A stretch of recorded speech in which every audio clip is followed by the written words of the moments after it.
Good morning, students. In our previous lecture, we had a discussion on the ionic character present in a covalent bond. Today, we are going to take the covalent character present in an ionic bond here. The students, तो ये बात जब आपको decide करनी हो कि किसी ionic bond में बेटे उसका कोवेलेंट कैरेक्टर कितना प्रेजेंट है, तो उस बात के लिए आपको क्या करना पड़ेगा, you should use the concept of polarization of ions. पता बेटे कि जो हमारा आयन है, चाहे वो कैटायन है चाहे वो एनायन है, अगर इनको आइसोलेटेड रखा जाए तो इनका इलेक्ट्रॉन क्लाउड बेटे वो परफेक्टली स्फेरिकल होता है। लेकिन when these two ion approaches to each other in order to form an ionic bond here, तो आप समझ सकते हो कि जो पॉजिटिव आयन है बेटे वो निगेटिव आयन के इलेक्ट्रॉन क्लाउड को डिफॉर्म करेगा, जिसको डिस्टॉर्शन बोलते हैं। लाइकवाइज जो निगेटिव आयन है बेटे वो पॉजिटिव आयन के इलेक्ट्रॉन क्लाउड को डिफॉर्म करने की कोशिश करेगा। लेकिन स्टूडेंट्स आपको पता होना चाहिए कि जो पॉजिटिव आयन साइज में छोटा होता है और निगेटिव आयन की साइज बड़ी होती है, इसीलिए जो एक्सटेंट ऑफ डिफॉर्मेशन है इलेक्ट्रॉन क्लाउड का बेटे वो पॉजिटिव आयन में नेग्लिजिबल होता है, जबकि निगेटिव आयन में बेटे एप्रिसिएबल होता है। और इसीलिए जो deformation of electron cloud of जो निगेटिव आयन है that decides the covalent character present in an ionic bond here. तो स्टूडेंट्स दो चीजें आप समझने की कोशिश करो बेटे। अगर मान लो मैं आपसे कहूं कि ये आपका पॉजिटिव आयन है, that we have this is the positive ion, और बेटे इसी तरह से कह दूं कि लेट मान लो ये आपका निगेटिव आयन है। अब आप क्या कि बेटे ये जो इसके इलेक्ट्रॉन को डिफॉर्म करेगा और डिफॉर्म करके बेटे क्या करेगा, इलेक्ट्रॉन क्लाउड जो आपके निगेटिव आयन का है वो पॉजिटिव आयन के इलेक्ट्रॉन क्लाउड के साथ बेटे ओवरलैप करना शुरू कर देगा। और अब जब बोलते हो कि जब ओवरलैपिंग इलेक्ट्रॉन क्लाउड की होती है पॉजिटिव और निगेटिव आयन की, तो पक्का बेटे उसके अंदर क्या करेगा, एक कोवेलेंट कैरेक्टर बेटे वहां पर डेवलप करना चाहिए। अब आप समझिए, तो इसकी टेंडेंसी पॉजिटिव आयन की निगेटिव आयन के इलेक्ट्रॉन क्लाउड को डिफॉर्म करने की जो है बेटे, उसको हम लोग इस टेंडेंसी को मेजर करते हैं in terms of a physical parameter known as polarizing power of positive ion, it is cation बोलते हैं।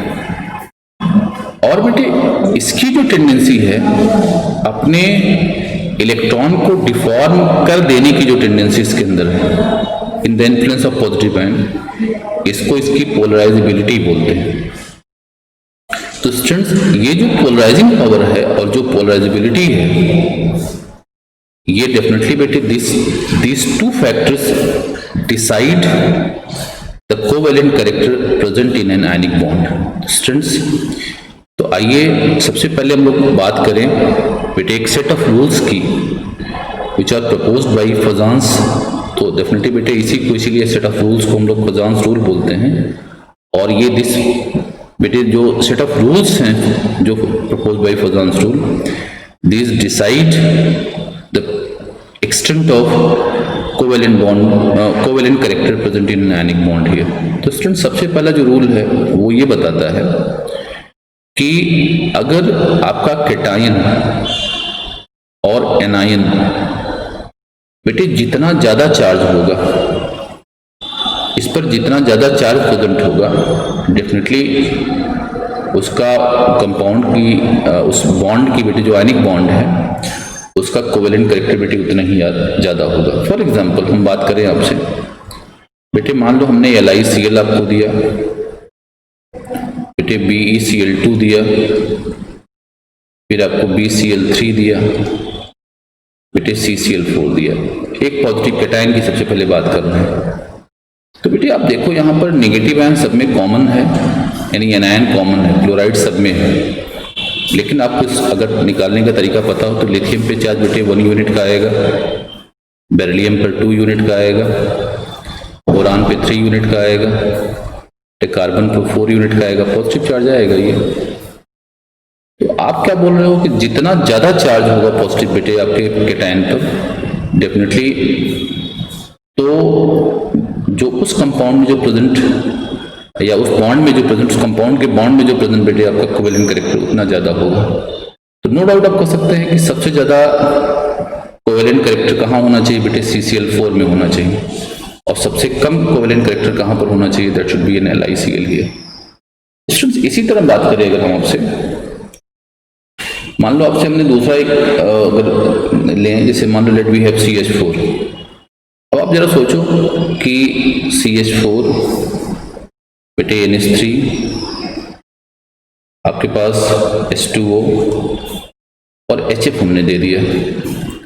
तो आप समझिए यहाँ पे कार्बन पे चार्ज -4 यूनिट का है, नाइट्रोजन पे -3 का है, ऑक्सीजन पे -2 का, फ्लोरीन पर -1 का है। तो अब क्या बताता, सबसे अगर पूछा जाए तो यहाँ बेटे ये केस एनायन का है, यहाँ पर चार्ज -4 का है, यहाँ पे -3 का है, यहाँ पे -2, ऑक्सीजन पे -2 है, फ्लोराइड पे -1 है। तो अगर इस रूल को अप्लाई करें तो पक्का कहोगे सबसे ज्यादा जो कोवेलेंट कैरेक्टर होना चाहिए वो CH4 में होना चाहिए, और सबसे लीस्ट कोवेलेंट कैरेक्टर जो होना चाहिए that should be an HF here. तो स्टूडेंट्स नाउ बेटे टेक योर सेकंड रूल। कहता क्या है कि मान लो कि size of cation should be small. तो पता है जो किसी, अगर आपको कई सारे कंपाउंड दिए जाएं तो जिसमें बेटे कैटायन की साइज सबसे छोटी होगी, डेफिनेटली उस छोटे कैटायन की जो पोलराइजिंग पावर ज़्यादा होती है, अगर पोलराइजिंग पावर ज़्यादा होगी तो पक्का बेटे उसका कोवेलेंट कैरेक्टर ज़्यादा होगा। फॉर एग्जांपल हम लेते हैं लेट वी हैव बेटे बेरिलियम क्लोराइड, एक कंपाउंड देता हूँ आपको, let we have beryllium chloride, बेटे or magnesium chloride, calcium chloride, strontium chloride, बेटे बेरियम क्लोराइड। मान लो ये हमने दिया, आपको चेक करो इसमें, पता है ये सब एक ग्रुप के बेटे एलिमेंट हैं। अगर आप beryllium, magnesium, calcium, strontium, barium को ले लो तो बेटे पता है सब एक ही ग्रुप से बिलोंग करते हैं। ये सारे जो हैं बेटे एक ही ग्रुप के मेंबर हैं, और डाउनवर्ड जब आप चलो मूव करोगे तो साइज बढ़ती चली जाएगी। तो सबसे छोटी साइज का जो कैटायन प्रेजेंट है बेरिलियम भी प्रेजेंट है, और सबसे बड़ी साइज का कैटायन कहाँ बेटे बेरियम भी प्रेजेंट है। तो no doubt as per second rule आप कह सकते हो कि beryllium chloride should have the maximum बेटे covalent character, whereas barium chloride should have the least बेटे कोवेलेंट कैरेक्टर हियर। अब आइए तीसरी सिचुएशन लेते हैं बेटे, we have size of anions की बात करें। तो जैसे बेटे मैं आपसे बात करूं, let us take here calcium chloride, calcium fluoride, calcium chloride, बेटे कैल्शियम ब्रोमाइड और कैल्शियम आयोडाइड। बेटे अगर मैं बात करूं आपसे, अब देखिए इसमें पॉजिटिव आयन सेम है, सब में कैल्शियम सेम है, लेकिन इसके एनायंस अलग अलग हैं। और पता है सारे एनायन बेटे 17 ग्रुप से बिलोंग कर रहे हैं।